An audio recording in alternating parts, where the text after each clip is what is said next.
I taught at 5 different schools this week, 7 different grades, FMD, and it was one of the greatest substitute weeks I've ever had. Let's talk about it and other things today on expanding our repertoire on episode 15, Substitute Teachers Lounge.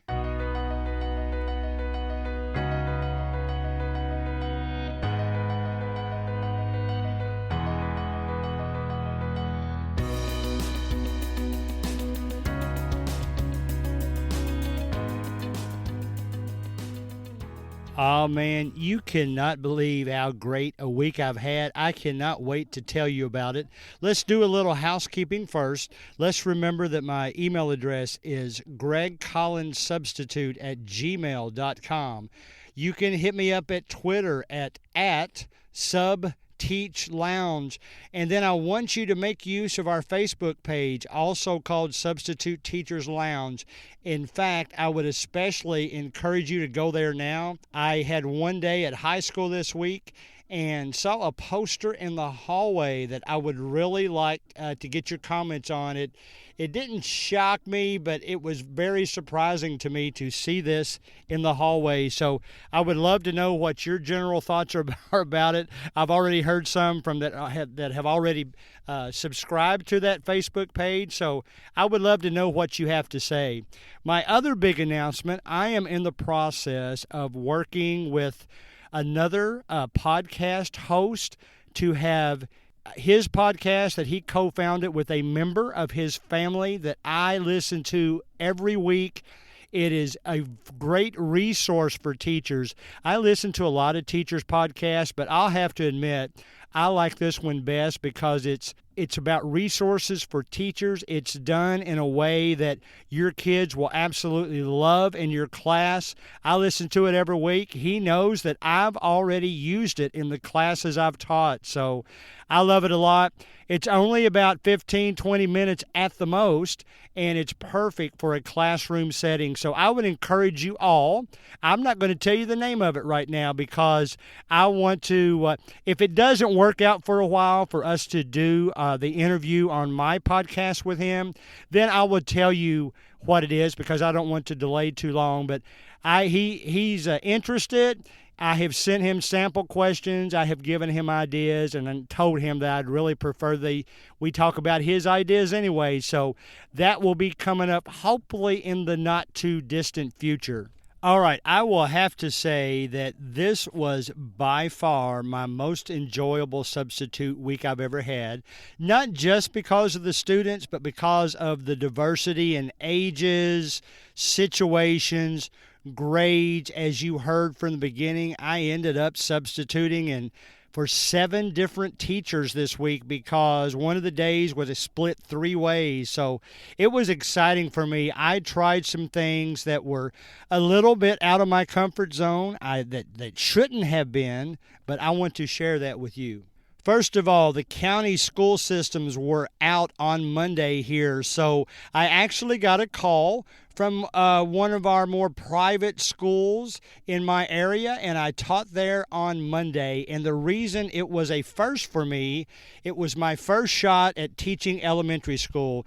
As much as a lot of you have fussed at me a little bit about not giving that a shot, you know that my preferred grades are middle school especially and then high school, so I had never tried elementary. But I did this week. In fact, it just so happened that the class I was in was co-taught by I won't tell who it is, but it was a relative of mine, and that helped me quite a bit. But it was a 5th grade self-contained class, or in other words, it was the first class I'd had where I was actually teaching multiple subjects to the same group of kids for that day. They didn't change classes, so to speak. They went to different, like gymnasium and library, but other than that, all the subjects were taught in this classroom. So I enjoyed that quite a bit. I will no longer shy away from elementary school because I wasn't sure how I would do at that level. To be honest, 5th grade is only a few months removed from 6th grade, which 6th grade is typically my favorite grade to teach anyway. So I enjoyed going out for their recess and playing with them and participating. I enjoyed their library time. I enjoyed what they had to say. I went ahead and asked them some of the trivia questions. They got to know me, and in fact, I was called to come back the next day, but unfortunately, or fortunately, however you want to say it, I had already had a job at another school, but I really enjoyed that. I will definitely be doing that again. Those kids were great. It was a little bit unusual situation at the end of the day that I hadn't done before because it's more of a private school with a smaller enrollment. And at the end of the day, you turn on your radio in your room, your walkie-talkie type radio, and they actually call out students' names one at a time as their rides pick them up. They don't have a bus system, at least that picks kids up and takes them to school. They have a bus system for other reasons, maybe sporting events and things like that. But it was an enjoyable day. It was new for me. That was the only day that I didn't have volleyball to referee that night. So I was able to hang around a while and watch how their system worked, and it was great. Now the next day, one of my most, I guess, exciting days ever, I was called by a middle school in the area, and they were asking me, Mr. Collins, since the students enjoy having you here, would you be willing to try our FMD class for today? Or it was the day before when she called me, but I said, I didn't say this to her, but I thought to myself, maybe I would never do this on my own, or at least not soon, not because I don't think those kids are special, but because maybe I don't have the experience and knowledge that's sufficient yet to handle them. But I don't turn anybody down, so when they suggested that, I said, sure, I would love to give it a try. And let me tell you, this was in a middle school environment. There was about 12 kids in there. I loved every minute of it. I got to sit down with them, and it was much more of a one-on-one experience. We had the class split into 3 around horseshoe-type tables, so me and the 2 paras that were in the room with me, we got to switch around and talk to each one of them.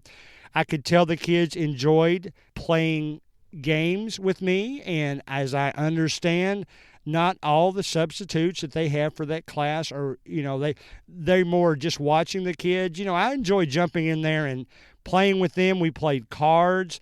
When we went outside for some movement time, I participated in their activities. We threw balls and played with the bubble gun and a lot of different things that was just so much fun. So I cannot believe I hadn't tried that before. So I would encourage you, the big emphasis on the podcast today is expanding our repertoire, expanding our horizons, expanding our base, however you want to say it, and to just branch out and see how well we can do in areas that we don't normally teach. So the FMD class was great. At the end of the day, I told those kids that the next time that I was teaching in that school, even if it wasn't for them, I would make sure I came by to say hello. And they clapped their hands, and that was exciting for me. One of the kids in the class told me, Mr. Collins, I don't want you to leave, so that was special.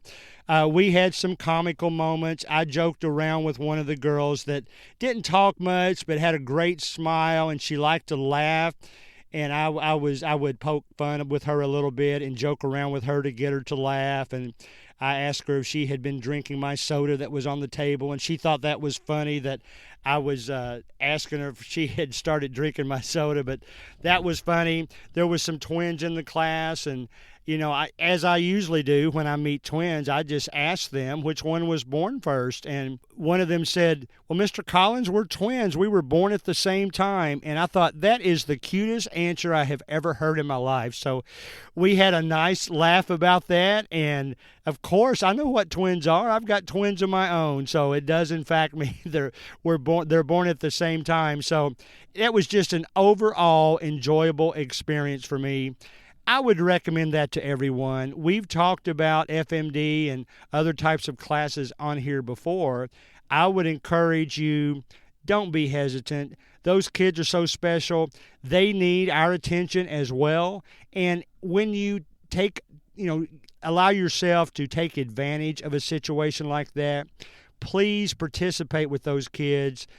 I cannot tell you how much I enjoyed them. They would walk up to they have one of those active whiteboards that has a touch screen on it. We had activities like that. We watched some shows. They had some free time to watch some historical animated type shows. So it was just a fantastic day, and I am so glad I did that.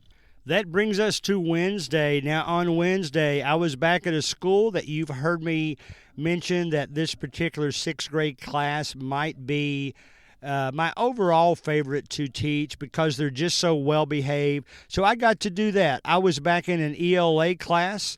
I got to read to them. They also participated in a practice test. So I actually like those environments when they're automatically quiet when they're taking a test. This particular group would have been quiet anyway. That's just the kind of students they are. I was able to walk around. Since it was a practice test, I was able to give them some examples. There was a vocabulary part. We talked about antonym and synonyms, and I didn't have to talk to them much because everybody in the room remembered what those definitions were. They were to go down and pick out words that were antonyms to other words. Some of the words I had to explain to them they hadn't heard of before, and I tried, for instance, as far as gape, they had not heard that. A lot of them had not heard that word before. So one of the choices was stare, and I just stared at them to give them a hint, and most of them laughed and picked up on it, so I was able to help them in that way. But always in stuff like that, now you can't do that with like K, or we call it K-Prep in Kentucky, but standardized test that is measuring, I can't give them any suggestions for that.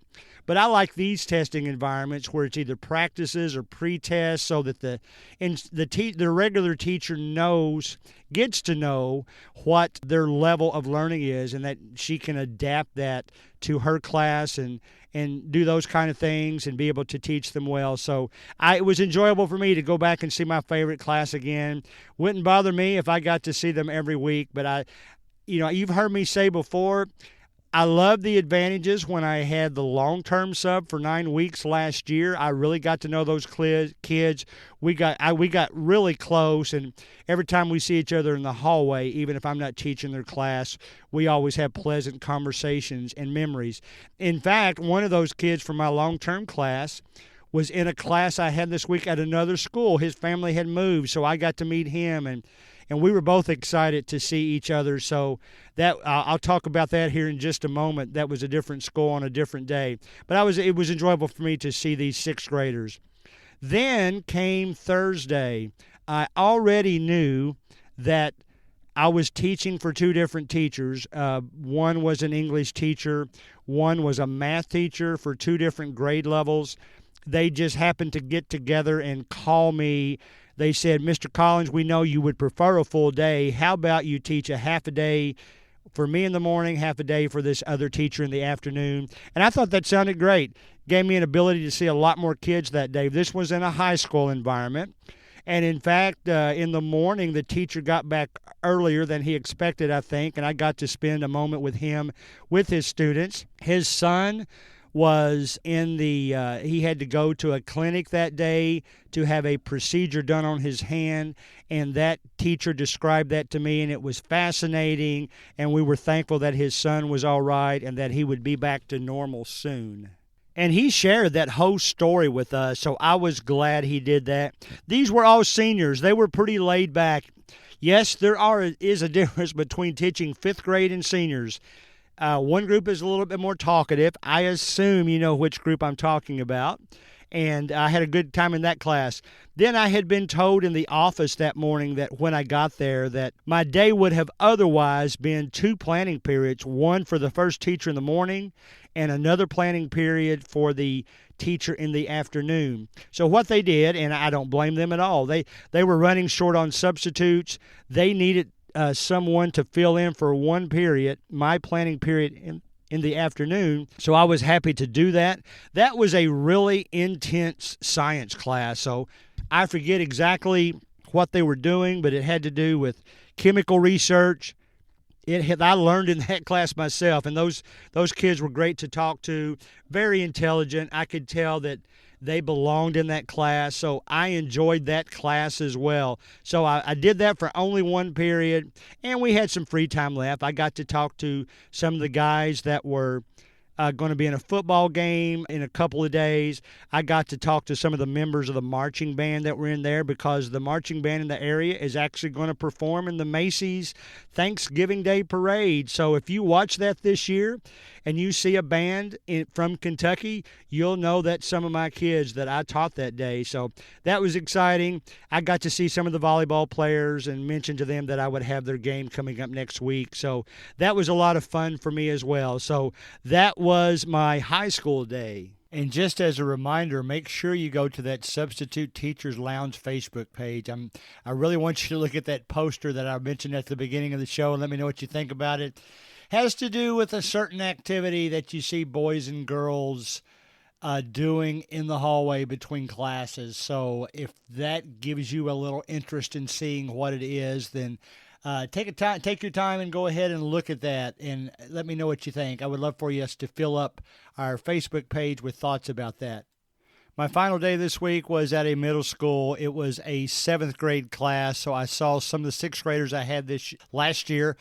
I want to tell you that it was funny when I walked in the lobby. This particular school, they have the doors unlocked to the lobby, but the students know that they're not allowed to go in until a certain time. But it allows the teachers, especially ones that the office people recognize, to walk in. But as you're doing that, you go through that open area and you pass by the students. And it's always a nice feeling to hear them say, "Mr. Collins, are you by chance substituting?" They gave the teacher's name. "Are you substituting for her today?" And I was. So that was always exciting. I was excited to see them. They were excited to see me, and I was looking forward to doing that class. It was another ELA class, and I was able to share my knowledge of 9/11 with them again, only because we were talking about I was reading a story to them about the Triangle Fire mishap that happened back in 1911 in New York, and that up until 9/11 was the most serious tragedy with the most deaths in the New York area until that time. So I was able to give them stories, again, as we've talked before, to relate to them and add something to their knowledge. We were talking about how doors had to be opened outward after that fire codes changed, that sprinklers were put in place, that, the working conditions were not good, that maybe the managers would lock the doors to keep late people from coming in or to keep them from even getting out. So there wasn't escape doors. The fire escape was not attached properly. So it was a very sad story. So we watched a History Channel special that was about 5 minutes long, and I actually read an article to them that they then analyzed. So we had a good day that day. It took me about 20 minutes. It was a class filler, of course, but the teacher recommended that if I didn't mind to read it to the class, and she had a helper in there the first period that always works with her, and I was happy to hear that helper had already texted the teacher I was substituting for and saying, "Listen, Mr. Collins does a good job in this area. You're going to want to ask him back." So that's always, the more you can do to interact with those kids, that's what draws the attention. That's what keeps them back. And to be honest, it's not like I'm doing it to manipulate anybody. I'm just doing it because I enjoy interacting with them. You ought to have seen how quiet those classes become when you read to them, and you can see them turning the pages when they should be. They're actually paying attention. And to be honest, this particular story was a very interesting one, so it held their attention quite a bit. So we talked through that. We reminisced in the hallways with some students I had last year. I walked around and talked to some other teachers just to kind of see, so they could see that I was there and that they knew that I was available and able to come back and teach their class at the appropriate time. So it was a really great day. I ran into one of the students that I mentioned earlier in the episode that we got reacquainted, that was in my long-term sub class at a different school last year because his family had moved. So that was great. And that class ended my week. So as I mentioned at the beginning, I would encourage all of you to Expand your repertoire, try new things, get out there and do things, push yourself outside your comfort zone. I'll be honest, I didn't seek out some of the classes I took this week, but I was so glad that the schools called and requested me. I learned so much. It was great to meet those students of every group. As I said, 7 different teachers, 7 different age groups, 5 different schools. It was just a great week. And probably, as I recall, it's the first time I had gone to 5 different schools in the same week, including private schools, public schools, all of those. So it was a really great week, and I had a great time. I would encourage all of you to expand your horizons. I was also, I branched out in the way I did this podcast this week. I hope it sounds fine. This has been a busy week, substitute teaching every day, and every day but Monday I had volleyball, including late Friday night where we worked until 11:30 until the last match was over, and then I had to be back there at 9 a.m. the next day and refereed 4 more games. So you're actually listening to a podcast, the majority of which I recorded in the front cab of my truck during a break in the volleyball matches. I had about a 2-hour break. I had taken my PC and my audio equipment with me, and I'm actually recording a lot of this in the truck. So I hope it sounds fine. It's nice and enclosed, so I don't think I detect any echoes. So you got to do what you got to do sometime. I did referee volleyball for one of my area teams on Tuesday. I had actually been thinking about it all day because I knew a lot of the girls on the team, and you're always a little bit nervous in that situation because you don't want to make a call unfair to either side just because you know one side better than the other. You don't want to either penalize the team you know or give favors to the team you know. So I thought about it all day. I kept thinking, what if I make a bad call in a crucial situation? We actually had one call that came close, so I was going to feel bad. It caused this team to go down by 1 point, and the next point would have been game point, and it could have led to them having to play longer. So I did feel bad about it. I'm got 3 years of experience. My scheduler is trying to push me as much as she can, as she does all the new people. We don't have as much experience, so we don't make the more perfect calls that some of the long-term referees did. But I'll have to admit, I was so thankful that the team that I know scored 3 straight points and still won that match. I still felt bad when I went home. I had thought about it all day, and sure enough, something similar happened.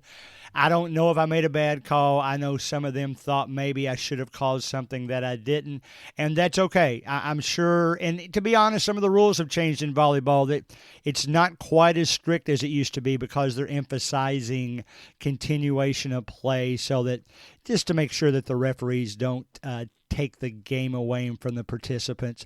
But I love that team. It's got some of my favorite students on it.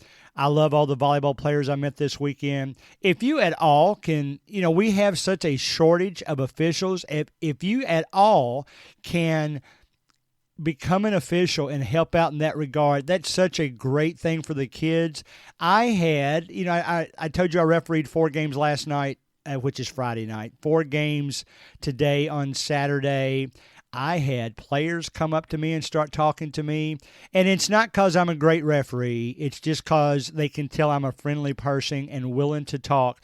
I had one coach come up and talk to me about 10 minutes, and I thought that he thought that I didn't make a correct call in one of his matches, but apparently he respected me enough that he actually came up and shared some information about referees in his area, getting my opinion about it, and that really made me feel good. So it's been an overall great week. I hope to see all the students I had this week again. And to be honest, I branched out into that FMD class, and I will definitely do that again. So I would encourage all of you, branch out, see what you can get into. Don't just do the same grade over and over. See what you can be good at. We're all in this together. We're doing this because not so much for the money. I know I'm not doing it for the money. I make more money in the evening refereeing volleyball than I do in the day substitute teaching because I don't have a teaching degree mainly. Some of you make more money than that. But please, there are all kinds of kids out there that need our attention. Try them all. Try every one of them. I'll be honest, I still haven't pushed the box to do less than the 5th grade. I told them that I would rather stick to 5th grade, but I'll be honest, if I get called from that private school and they say, Mr. Collins, we're really shorthanded, we could use you in 2nd grade today. Tell you what, I'm going to do it. I'm going to be as uncomfortable as possible when I go in there, but I'm going to do it, and I would encourage all of you to do the same. Hopefully, next 2 weeks or so, we'll get the other podcast founder and his co-founder on the show. I'm looking forward to that a lot. In the meantime, you guys have a great substitute week. I hope you've already got 3 days scheduled, at least like me. I'm looking forward to it. All 3 are middle school, and I get to do my favorite class again. So it's going to be exciting, but not quite as exciting as what I just found out. I just came away from a gender reveal party for my son and his wife. They will be having a boy in February. I went to a gender reveal party a few weeks ago for my other son and his wife. They will be having a boy in February. So I'm going to be up to 4 grandchildren in February. I'm going to have 1 granddaughter, and it will be 3 grandsons. The granddaughter is now 5, almost 6. The grandson is 10 weeks old. So congratulate me for that. Grandchildren are the best things in the world, of course. I will see you next week for the next episode of Substitute Teachers Lounge.